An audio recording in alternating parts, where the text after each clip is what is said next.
அது ஊடகங்கள் எல்லாமே வந்துட்டு அப்படியே விஜய் விஜய் பேசுறாங்களோ அதே மாதிரி அண்ணாமலை விஜய் வர்சஸ் அண்ணாமலை. அண்ணாமலைன்றது ஒரு கட்சி வந்துட்டு அவங்களுடைய ஆல்டர்னேட்டிவ். இல்லாட்டி அவரையும் புது கட்சி ஆரம்பிக்க போறாரு, அவரையும் டெல்லிக்கு போறாரு. அப்போ ஒண்ணுமே தெரியாத பேசுறது, எதுக்கு வேணாலும் குற்றச்சாட்டு அரசியல் பண்றது.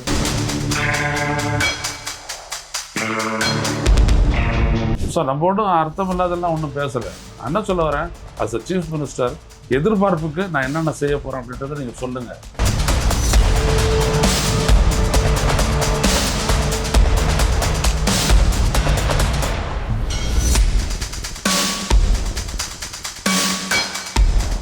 சார் வணக்கம். சார் வணக்கம். இல்லை, இந்த அமைச்சர்கள் ரசிகர்களாக வந்து அமைச்சர் ஆயிட்டாங்க, இதெல்லாம் வந்து அவங்க அமைச்சர் ஆயிட்டாங்க அப்படிங்கிறது ஏத்துக்க முடியல, இல்லை இவங்கெல்லாம் அமைச்சரா அப்படிங்கிற கேள்வி இருக்கா? ஏன்னா நிறைய பேர் விமர்சனம் வச்சுக்கிட்டே இருக்காங்க. நீங்க அவங்களை அரசியல் படுத்தவே இல்லையே. உங்களுக்காக அரசியல் பயிலரங்கத்தை முதல்ல பேசினவனே நான் தானே.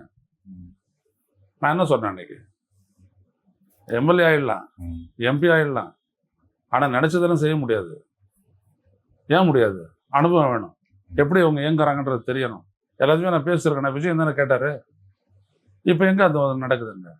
நீ அரசியல் படுத்தவே இல்லையா? ஸ்ட்ராட்டஜி எப்படி உள்ள போது வெளில வரலாம் அப்படின்றதெல்லாம் நீங்க போய் நின்னீங்க, அவ்வளவுதான் அது. ஸோ நம்ம ஒன்றும் அர்த்தம் இல்லாதெல்லாம் ஒன்றும் பேசலை. நான் என்ன சொல்ல வரேன், அஸ் அ சீஃப் மினிஸ்டர் எதிர்பார்ப்புக்கு நான் என்னென்ன செய்ய போறேன் அப்படின்றத நீங்க சொல்லுங்க.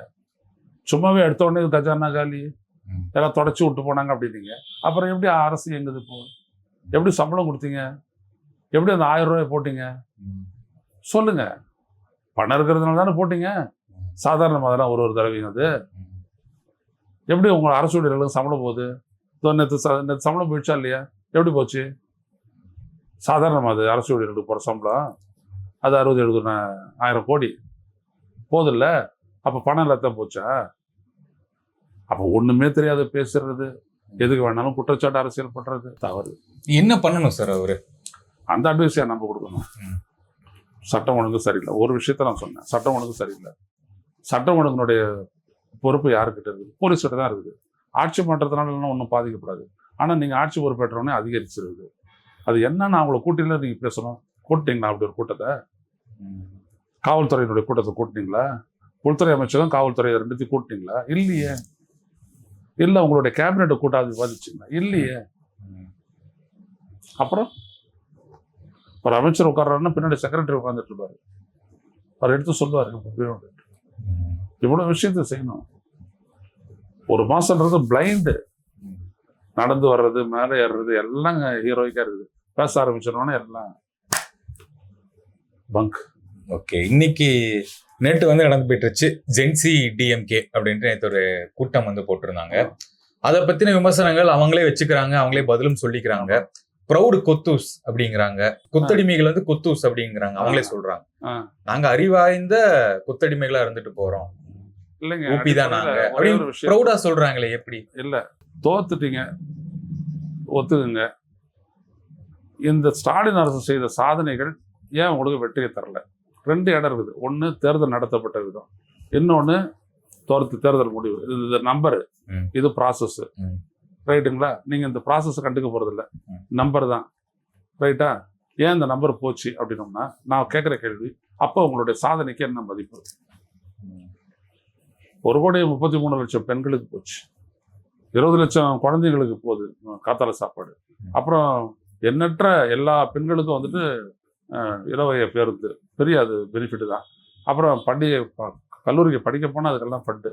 அப்புறம் மக்களை தேடி மறுத்து, இவ்வளவும் சேர்ந்து உங்களுக்கு ஏன் வாக்குகளை பெற்று தரல?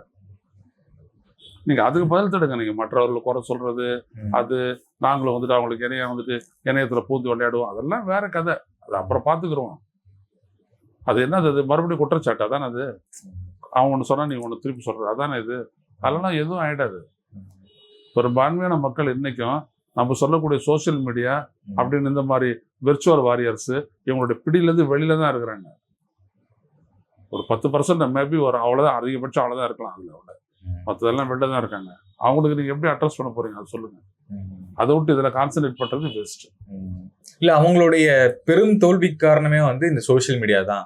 இதை வச்சுதான் நம்ம தோக்கடிச்சிட்டாங்க அப்படின்ட்டு தானே இந்த மாநாடு போடுறது, இந்த கூட்டம் போடுறது. ஐயா, தப்பான புரிதல்ன்றனே, அது கிடையாதுன்ற நானு. தப்பான புரிதல்.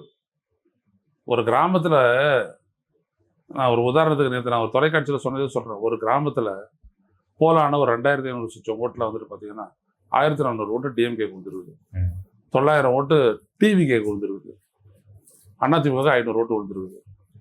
அது அந்த இடத்துல எல்லாம் வந்துட்டு இருக்கக்கூடியவங்க, ஓட்டு போட்டவங்க எல்லாம் வந்துட்டு யாரும் வந்துட்டு இப்படி செல்ல போட்டு உருட்டிட்டு இருக்கிறவங்க கிடையாது. போன் வச்சிருப்பாங்க, அது வேற விஷயம். அவ்வளவுதான். எப்படி ஆச்சு? எப்படி 900 ஓட்டு கொடுத்துச்சு அங்க? சொல்லுங்க. அப்போ நீங்க வந்துட்டு எல்லாத்துக்கும் எடுத்துட்டு போயிட்டு ஒரே ஒரு காரணத்தை நீங்க தேடினீங்கன்னா, நீங்க தோல்விக்கு, நம்மளுடைய தோல்விக்கு என்ன காரணம் அப்படின்றத நீங்க ரியலிஸ்டிக்கா புரிஞ்சுக்கணும். இல்லைன்னா அது உங்களை எப்படி வேணாலும் டைவர்ட் பண்ணி எடுத்துட்டு போகணும். அதுதான் நடந்துட்டு இருக்குது.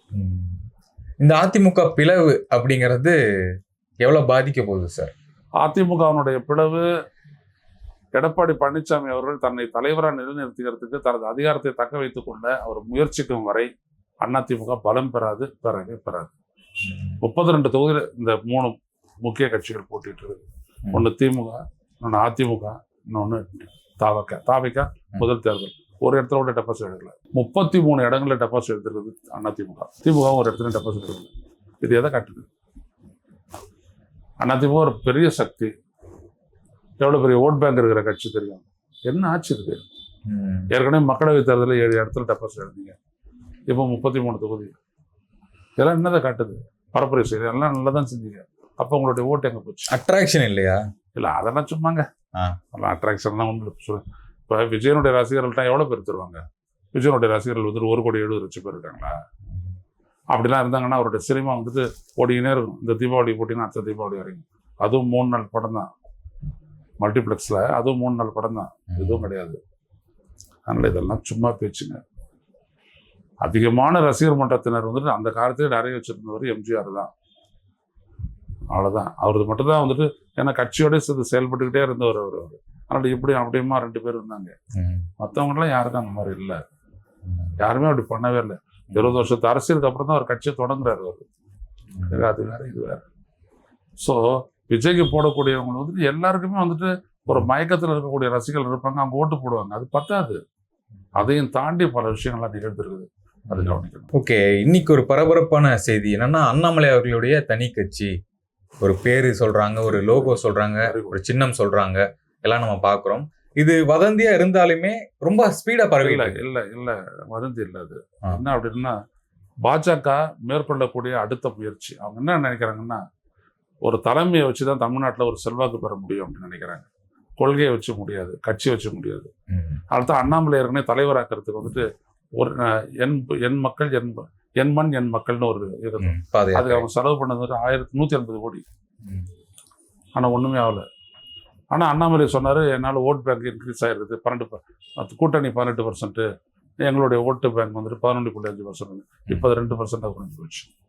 புரியுதுங்களா? ஸோ இப்போ அவங்க என்ன பண்ணுறாங்க அப்படின்னா, இப்போ விஜய் வந்துட்டு from nowhere to stardom to chief ministership இப்படி வந்துட்டாரு. ஸோ அதனால் அதே மாதிரி அண்ணாமலை நம்ம உருவாக்கலாம் அப்படின்னு அவங்க நினைக்கிறாங்க. அதை வந்துட்டு பாஜகலேருந்து செய்ய முடியாது. அதனால் அண்ணாமலை தனியாக ஒரு கட்சியாக ஆரம்பிக்க வச்சு, அவரையே எதிர்க்கவும் வச்சு, அப்படியே அவருக்கு எல்லாத்தையுமே பண்ணி செய்யலாம். அது ஊடகங்கள் எல்லாமே வந்துட்டு அப்படியே அவரை பற்றி எப்படி விஜய் பேசுகிறாங்களோ அதே மாதிரி அண்ணாமலை இவ்வளோதான், இதுக்கு மேலே திமுக கிடையாது, அதிமுக கிடையாது, விஜய் வர்சஸ் அண்ணாமலை இப்படிதான் போகும் யூபிஎஸ்என் அப்படிலாம் சொல்லிட்டு ஆரம்பிப்பாங்க. வெயிட் பண்ணி பாருங்க. அதுக்கு திமுக விடுவாங்களா? முக்கிய எதிர்கட்சியாங்க விடல இல்லை. நரேட்டிவா நான் சொல்றேன். இப்ப விஜய் சொன்னாரு திமுக கடந்த முறையே அப்படிதான் இருந்துச்சு. திமுக வெர்சஸ் பாஜகன்னு ஒரு நரேட்டிவ் செட் பண்ணாங்க. இந்த தேர்தல சுக்குநூறு ஆயிடுச்சுல்ல? இல்லைங்க, அதெல்லாம் சுக்குநூறு ஒண்ணுமே இல்லை. நீங்க இவிஎம் மறந்துட்டு நீங்க பேசுறீங்க. உங்களுக்கு அதை பத்தி ஐடியா இல்ல. இவிஎம் வச்சு என்ன பண்ண முடியுன்ற ஐடியா இல்ல. எஸ்ஐஆர்ல வச்சு என்ன பண்ணாங்கன்றது தெரியல.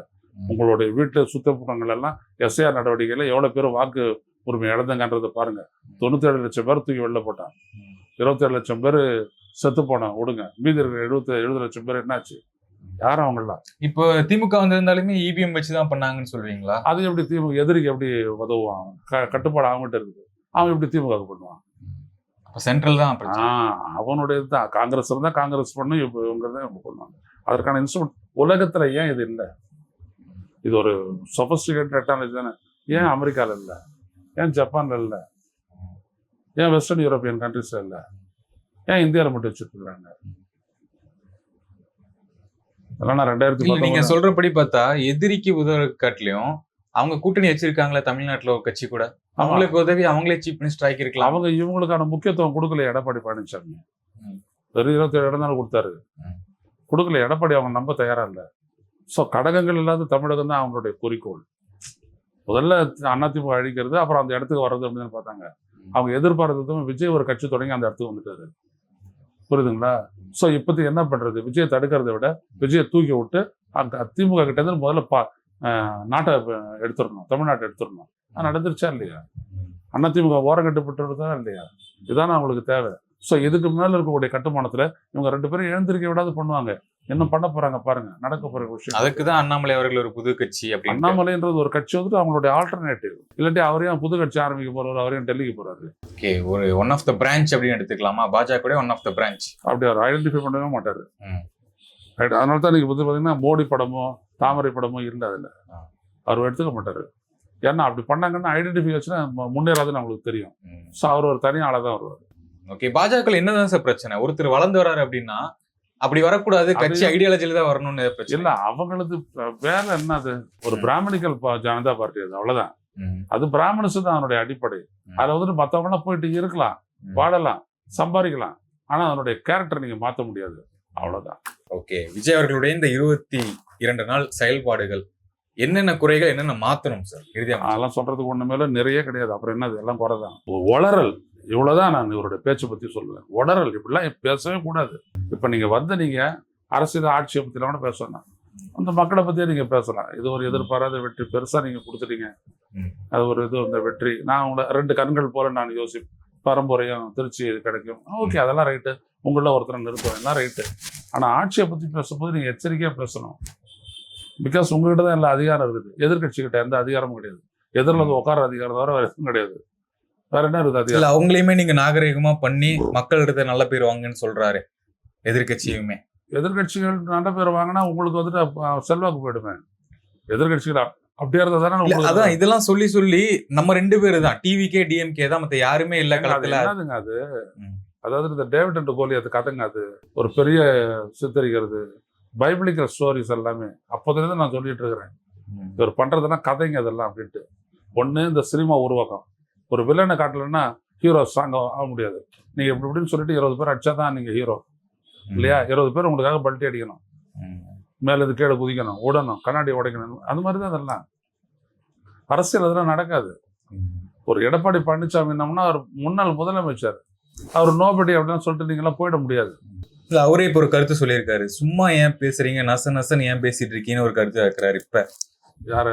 எடப்பாடி பழனிசாமி அவர்கள். நீங்க கோட்டு போடுங்க, என்ன வேணா பண்ணுங்க, உலகமே உங்களை சுத்தி தான் இருக்குன்னு நினைச்சுக்காதீங்க, ஏன் சும்மா நசன்னு பேசுறீங்க அப்படின்னு சொல்றாரு விஜய் அவர்களை பார்த்து. அதான் அது சொல்லட்டும். நான் என்ன சொல்ல வரேன்னா, அவர் அந்த அனுபவத்தை நீ மதிக்கிறமா மதிக்க கூடாதா?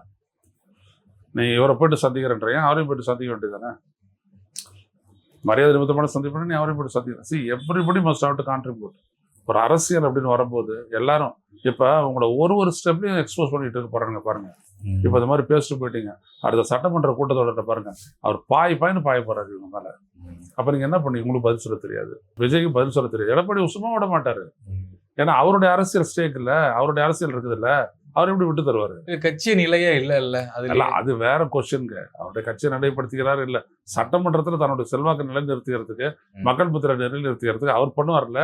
அப்ப நீங்க எப்படி பதில் சொல்லுவீங்க?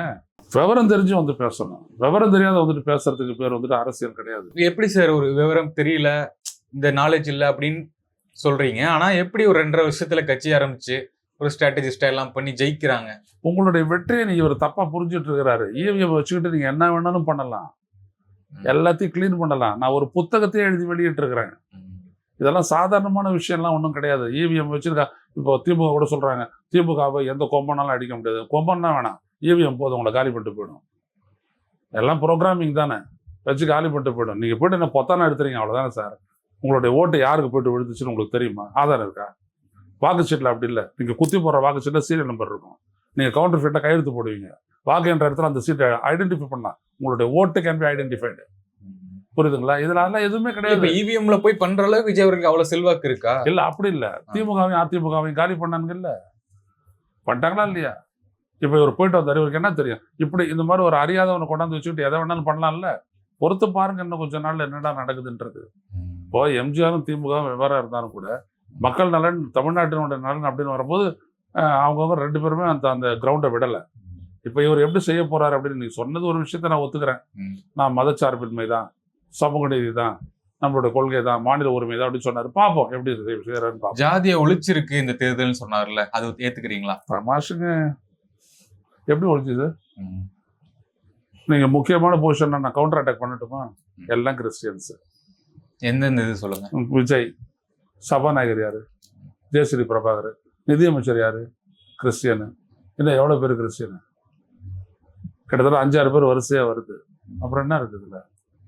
அதெல்லாம் ஒழிக்கலாம் முடியாது. இதை தாண்டி செயல்பட முடியும். புரியுதுங்களா? உங்களை உடனே 7 பேர் தூக்கி போட்டீங்கன்னு உங்களை எல்லாமே ரசிகர் பண்றது ஆட்கள். நீங்க என்ன டேலண்ட் இருக்குதுன்றதுக்காக நீங்க போட்டீங்க? உழைச்சிருக்காங்கல்ல, ரசிகர் மன்றத்தில் உழைச்சிருக்காங்க. ரசிகர் மன்றத்துக்கு உழைச்சிருக்காங்கன்னு பிளாக்ல டிக்கெட் வாங்கி வித்துருக்காங்க. அதானே விஜய் மக்கள் இயக்கத்துக்கு இப்போ வந்திருக்கிறவங்களா அப்படின்னா ஒருத்தர் என்ன எப்படி செயல்படுறாங்கன்னு நீங்க பாக்குறீங்கல்ல. நம்ம சும்மா ஒரு மேம்பாக்கா பேசிட்டு போயிட முடியாது. ஒருத்தருக்கு ஒரு பொறுப்பை கொடுத்துருக்கிறீங்க. ஒருத்தர் டிரான்ஸ்போர்ட் மினிஸ்டர் போயிட்டு அங்கே என்ன பண்ணாருன்றதை பார்த்தீங்க. நிறைய கிரௌட் இருந்துற உடனே ரிசர்வ்டு பஸ்ல வந்து இருக்கிற உடனே இறக்கி விட்டுட்டு அன்ரிசர்வ்லாம் தூக்கி உட்கார வச்சேன்னு சொல்லி தேர்வுன்னு சொல்றாரு. இதை எங்க போய் சொல்லுவீங்க? எப்படி தள்ளாட்சிவீங்க? நேர்காணல் மிக்க நன்றி. வணக்கம் சார்.